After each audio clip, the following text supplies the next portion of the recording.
সময় আর আপনজন যখন একসাথে আঘাত দেয়, মানুষ তখন বাহির থেকে নয়, ভিতর থেকেই পাথর হয়ে যায়। যেখানে আপনার সবচেয়ে বেশি অবদান থাকবে, সেখানে একদিন আপনার কোনো চিহ্নই থাকবে না। জীবনের গল্পগুলো তো একই থাকে, বদলায় তো শুধু চরিত্রগুলো। হারানোর সময়টাকে খুব মিস করা যায়, কখনো ফিরে পাওয়া যায় না। সবার দেওয়া দুঃখ আমি তোমাকে বলতাম, তোমার দেওয়া দুঃখ আমি কাকে বলবো? ছোট্ট একটা জীবন, কত কিছুই না ঘটে।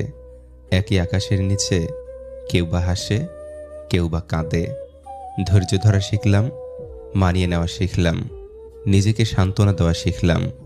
পারি না শুধু মিথ্যে অভিনয় করে মানুষের মন জোগাতে। আসলে কি জানেন, বেশি বিশ্বাস, বেশি আশা ভরসা আর বেশি ভালোবাসা মানুষকে কষ্ট আর দুঃখ ছাড়া আর কিছুই দিতে পারে না। সব কিছু নিয়ে